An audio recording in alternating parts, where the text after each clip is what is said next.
I've often said this, right? Chums, you have to think.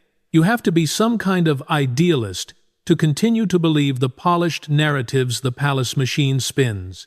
But looking at Prince William lately, everyone can see the truth. The mask hasn't just slipped, it has dropped entirely.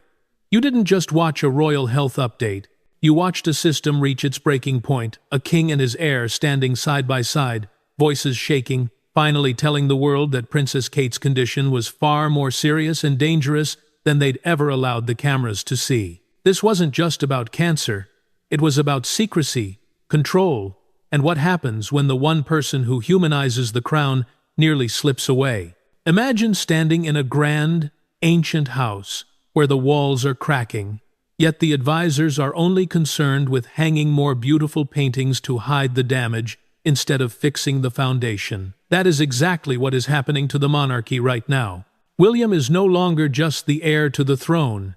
He is a husband and a father caught in a perfect storm of illness and institutional collapse. With both his father and his wife battling health crises, the perfect family image has been shattered. Have you seen him at recent events? The gaunt face, the weary eyes. This isn't the image of a future king in total control. It is the image of a man reaching his limit, realizing that the old rules no longer apply. The royal institution is operating on a cold, outdated script that prioritizes optics over transparency. They use the word privacy as a shield, but in reality, it was a tool to control the narrative and delay uncomfortable truths. The months of silence, the cancelled schedules, and the vague updates like planned and successful surgery were not just about medical recovery. They were about a public institution hiding the condition of the person who serves as its central symbolic figure. Silence in a family is one thing, but silence in a public institution is another entirely. William is currently trapped between being a protective husband and a symbolic center for the crown.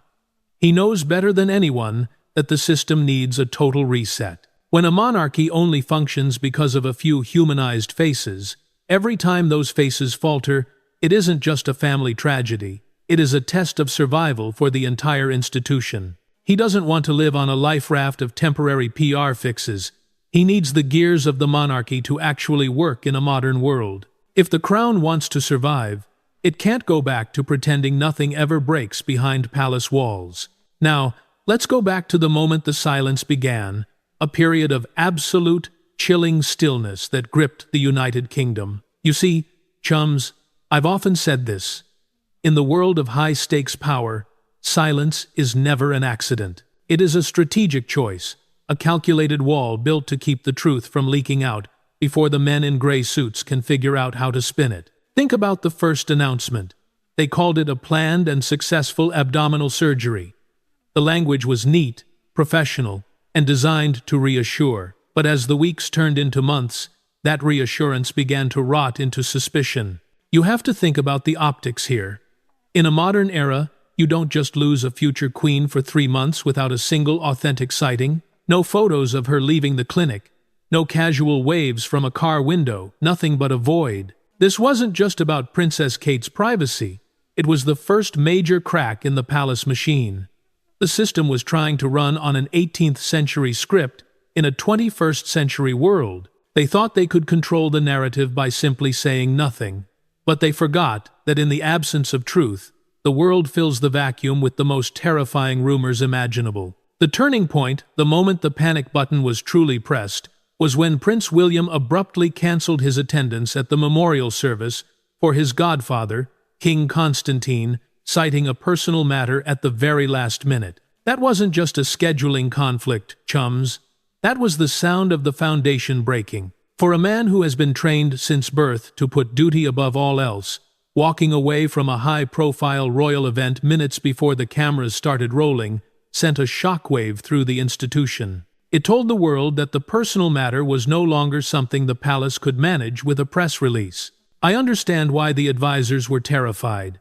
They were trying to manage a crisis of trust, while simultaneously protecting a man who was clearly reaching his breaking point. The system prioritized the image of the crown over the reality of the human beings wearing it. They were treating Kate like a faulty piece of machinery that needed to be hidden in a workshop until she could be polished and presented again. But Catherine isn't just an asset, she is the emotional center of this monarchy.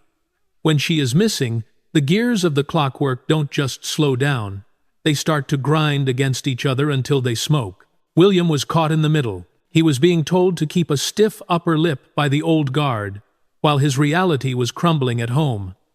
This is where the anxiety started to bleed through the mask. The months of silence weren't just about recovery.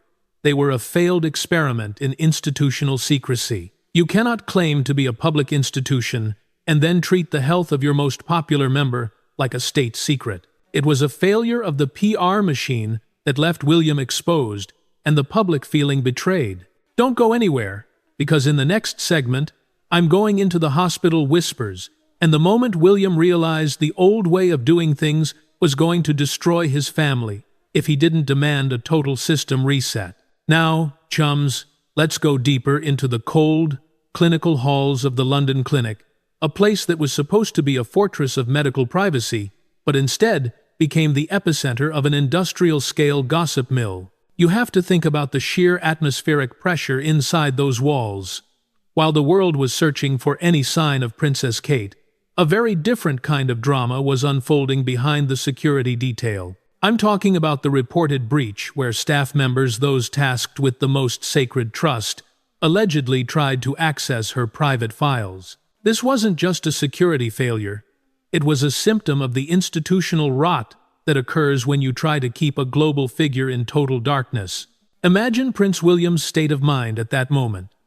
He was already reeling from his father's cancer diagnosis, and now he was facing the reality that not even a hospital room was safe for his wife. I've often said this, right? Nothing fuels anxiety like the feeling of being hunted while you're at your most vulnerable. The men in gray suits at the palace wanted to double down on the silence. Their instinct was to bury the breach, to issue another dry, one-sentence statement, and hope the news cycle would move on. They were obsessed with the old rulebook: never complain, never explain. But William was done with the rules. Sources suggest a massive ultimatum was delivered during a private summit between William, the king, and the senior PR advisors. William was reportedly incandescent with rage. He saw that the silence wasn't protecting Catherine. It was turning her into a target for every conspiracy theorist with an internet connection. He realized that the palace machine, in its desperate attempt to protect the sanctity of the crown, was actually sacrificing the human being inside it. He was ready to burn the script. But here is where it gets fascinating, chums. King Charles, despite his own battle with illness, saw the writing on the wall. He realized that the monarchy was losing the public's heart by appearing cold and evasive. He looked at his son, saw the absolute exhaustion in William's eyes, and decided to override the old guard. This was the moment of the reported king's intervention. Charles knew that if they didn't speak soon, they wouldn't have a monarchy left to protect. He reportedly gave the order, "No more hiding." It was a command to stop the spin and start the truth. This was the first gear turn of the system reset William had been quietly screaming for. They had to move from being a mysterious deity to being a human family. But how do you tell the world that the future queen has cancer without causing a global panic? How do you craft a message that is both a medical update and a plea for mercy? The tension was thick enough to cut with a knife as the cameras were finally prepped. You get the picture. Don't go anywhere, because what I'm about to reveal in the next segment about the secret filming of that garden video and the one detail the palace almost censored will change everything you thought you knew about that announcement. Imagine the atmosphere on that cold, gray morning at Windsor. The king had given the order, no more hiding. But how do you execute a system reset when the system itself is designed to bury any sign of human frailty? You have to think about the absolute psychological warfare occurring between the senior advisors and Prince William at that moment. The men in gray suits wanted a professional studio setup, a teleprompter, and a script vetted by a dozen committees. They wanted a video that looked like a corporate announcement, safe, detached, and utterly forgettable. But William, fueled by an anxious protective instinct, reportedly refused. He saw that the old way of doing things, the polished, artificial PR, was what had fueled the conspiracy theories in the first place. He knew that if Catherine was going to speak, it couldn't be as a royal asset. It had to be as a mother, a wife, and a human being. This was the birth of the garden video, a moment that would either save the monarchy's reputation or shatter it forever. Think about the visual choices made for that recording. No tiaras, no grand palace halls, no military uniforms, just a wooden bench, a simple striped sweater, and the raw, unfiltered truth. I've often said this: right vulnerability is the only currency that works in a crisis of trust. By choosing that setting, William and Catherine were effectively bypassing the palace machine and speaking directly to the soul of the public. They weren't asking for approval. They were asking for mercy. The tension behind the scenes was immense. There are reports that even as the camera was rolling, advisors were still trying to soften the language. They wanted to avoid the word cancer initially, fearing a global market shock. But William stood his ground. He realized that half-truths are what create cracks in the foundation. A system reset requires a total clearing of the cache, a complete honesty that the palace hadn't practiced in decades. This video was the first time we saw the monarchy stop trying to be a mysterious deity and start being a human family. It was an admission that the old rules of never complain, never explain were dead. But as that video was being edited, a new fear emerged. How would the world react to seeing the future queen so vulnerable? Would it bring the public closer? Or would it embolden those who wanted to see the crown fall? The stakes couldn't have been higher. You get the picture. The anxious William we see today is a man who took the ultimate gamble. He chose to expose his wife's deepest pain to save the institution she represents. It was a brutal trade-off. And while the world saw a peaceful garden, those in the inner circle saw a battlefield where the future of the monarchy was being decided one word at a time. Now, chums, the silence was finally broken.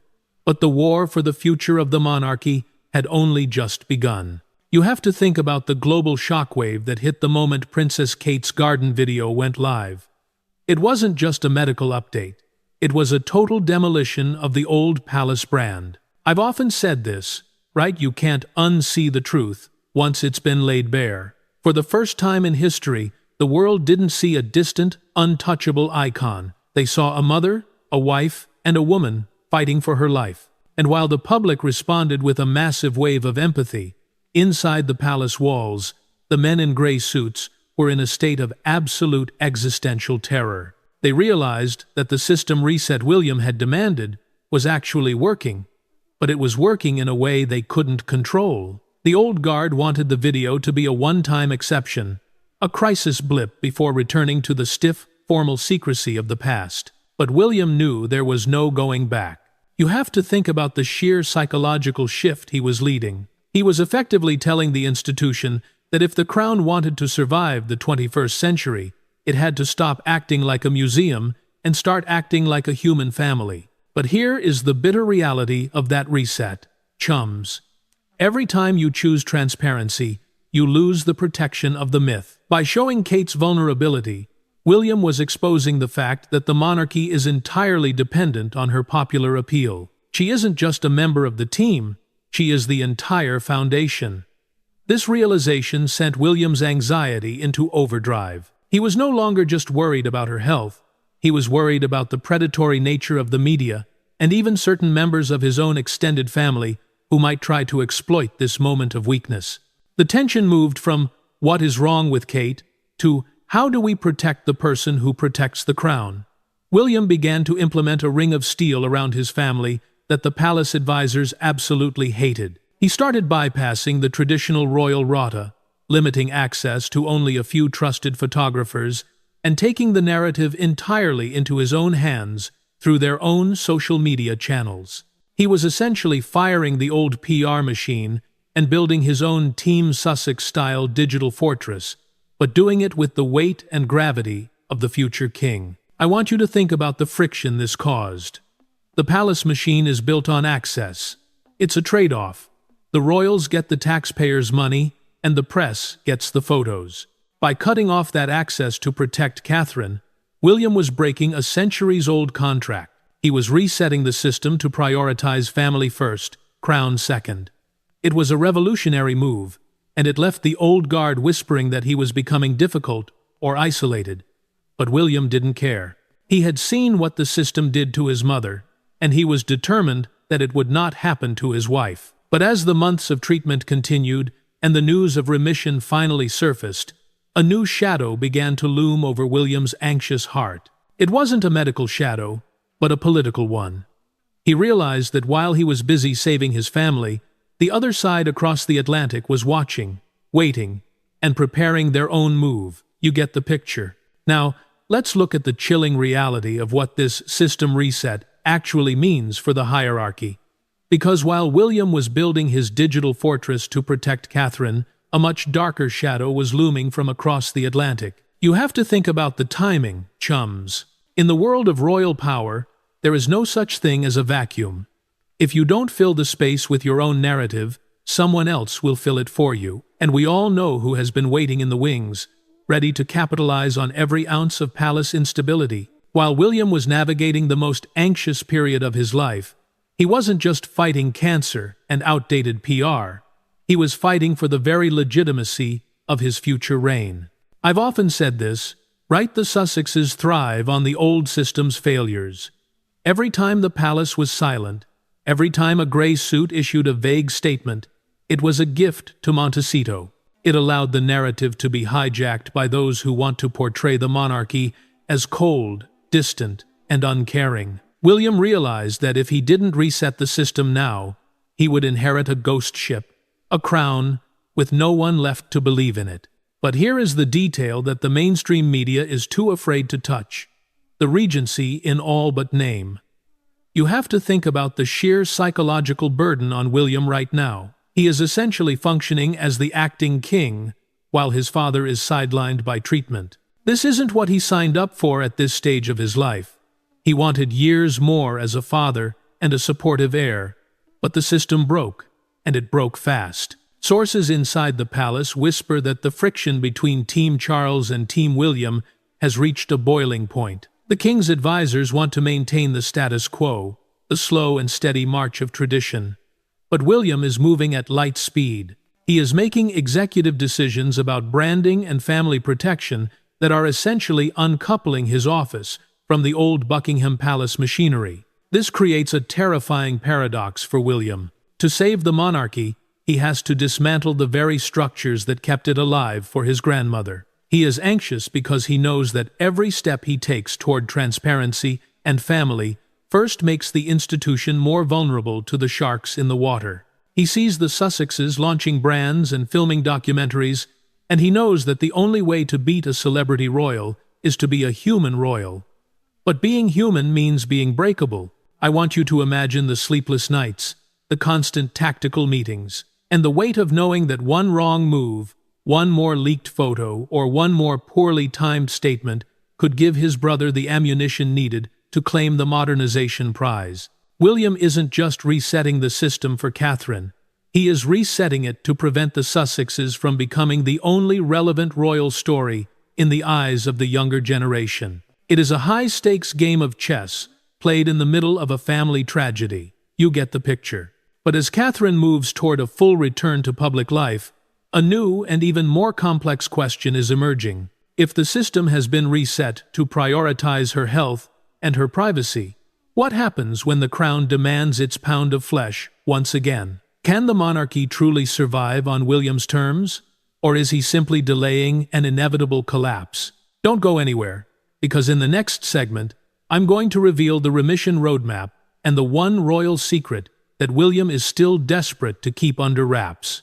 Now, chums, we've all seen it, that cinematic masterpiece of a video where Princess Kate announced the completion of her chemotherapy. The soft lighting, the family frolicking in the woods, the raw emotional narration. It was a PR triumph that brought the world to tears. But let's stop and look past the filters for a moment. I've often said this, right? In the world of high-stakes power, the more perfect the image, the deeper the shadows behind it. While the public was busy celebrating Catherine's recovery, a very different, much colder roadmap was being executed behind the palace walls. I call it the Shadow Regency. You have to think about the psychological shift that has occurred in Prince William. For months, his anxiety was fueled by the fear of losing his wife. But now that she is in remission, that anxiety has morphed into something far more clinical: the fear of losing the momentum of his system reset. You see, chums, William didn't just spend those months nursing his family. He spent them dismantling the old guard. While King Charles was sidelined, William effectively became the CEO of the firm, and he has no intention of giving that power back to the men in gray suits. The remission roadmap isn't just a medical schedule, it is a political manifesto.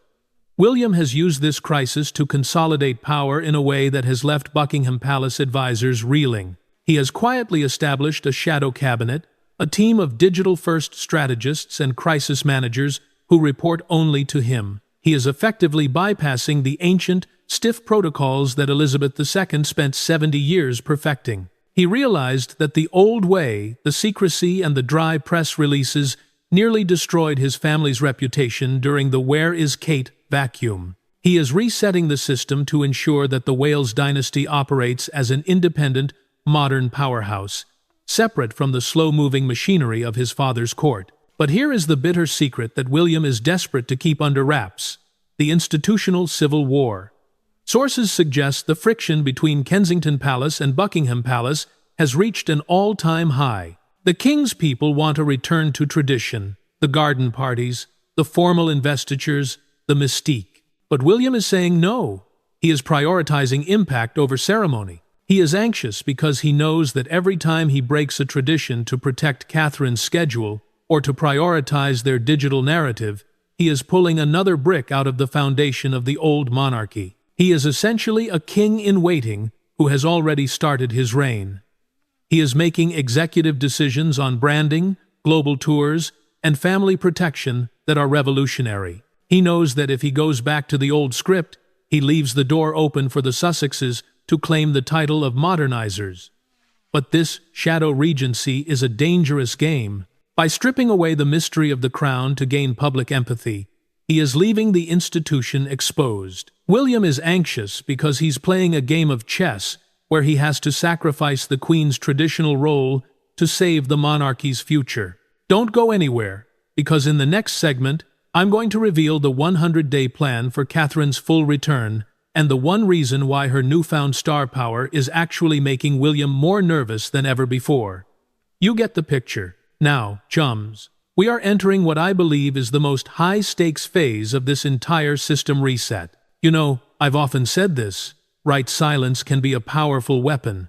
But when you finally lower that shield, what's left exposed is a double-edged sword that can cut both ways. We are looking at the 100-day plan for Catherine's full, triumphant return to the world stage. But there is a bitter truth that the palace is trying to mask with those perfectly staged smiles. William's anxiety isn't about the medical diagnosis anymore. It is about a force far more unpredictable and potentially destructive to the institution.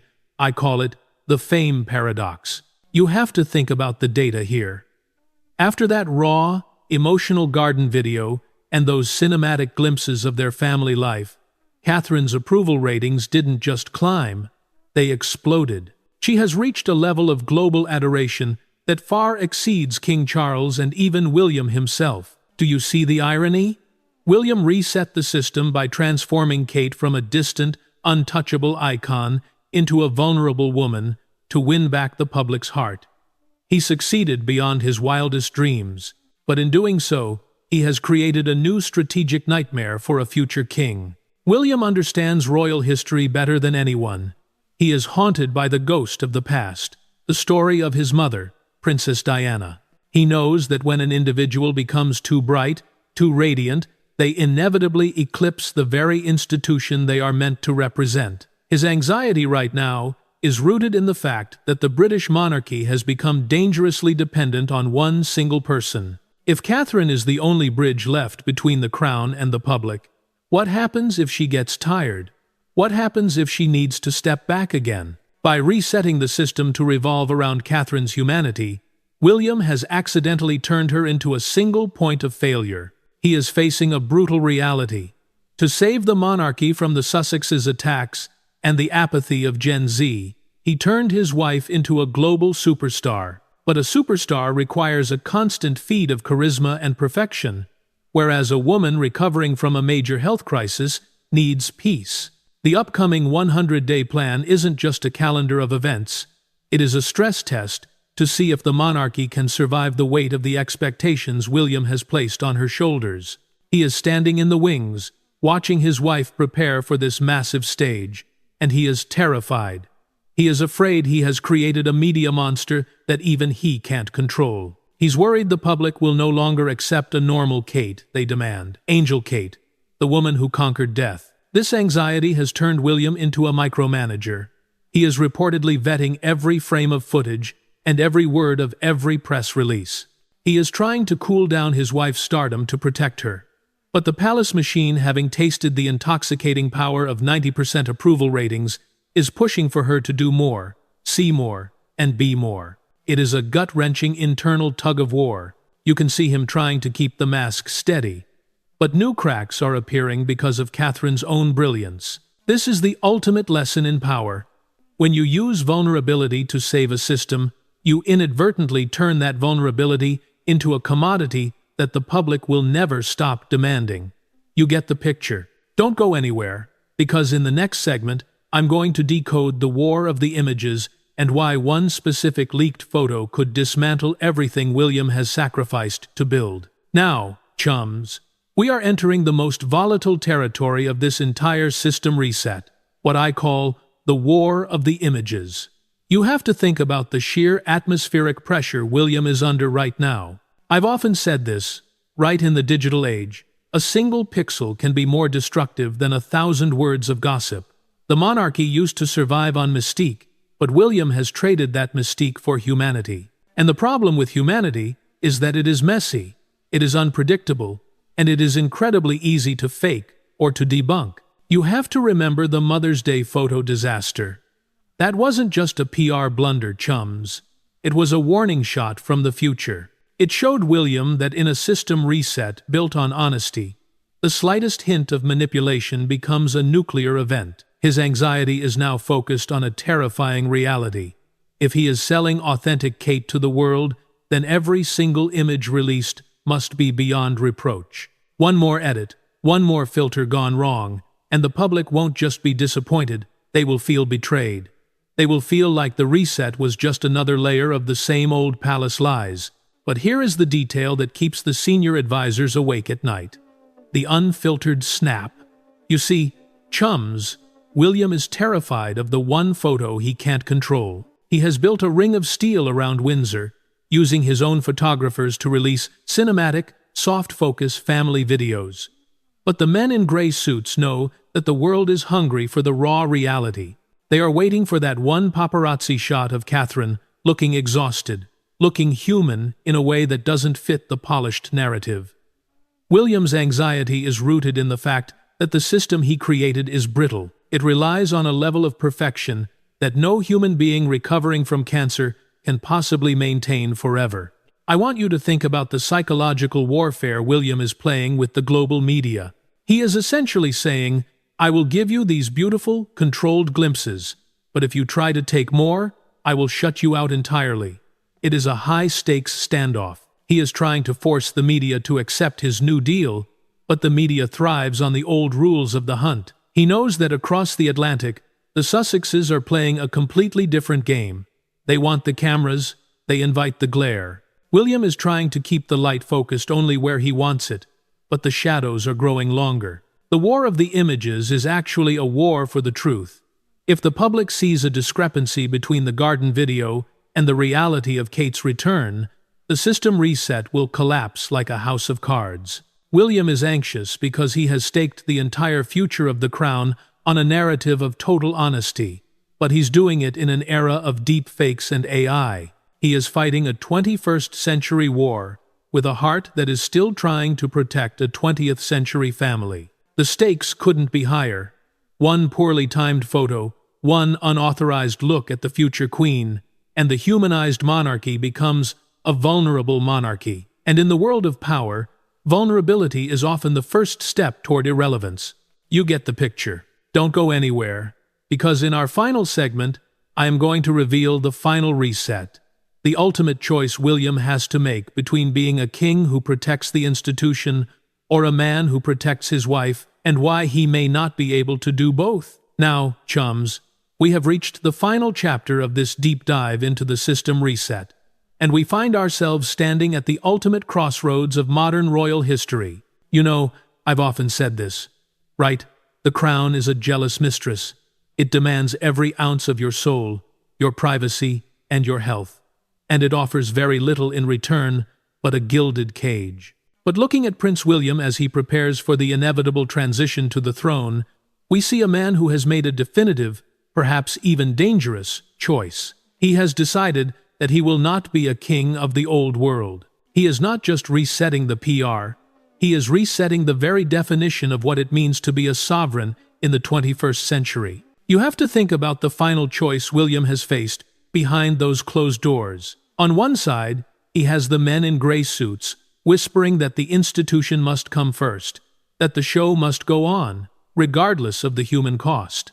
On the other side, he has the ghost of his mother and the living reality of his wife's recovery. This is the anxious William at his most profound. He has realized that if he follows the old path of never complain, never explain, he might save the institution for a few more years, but he will lose his family in the process.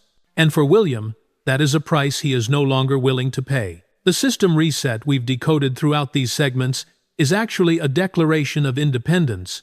By prioritizing Catherine's health over royal tours, by choosing digital transparency over palace secrets, and by protecting his children from the paparazzi hunt, William is building a Wales dynasty that looks nothing like the House of Windsor we once knew. He is gambling everything on the idea that the public would rather have a human king who loves his wife than a mysterious king who follows a script.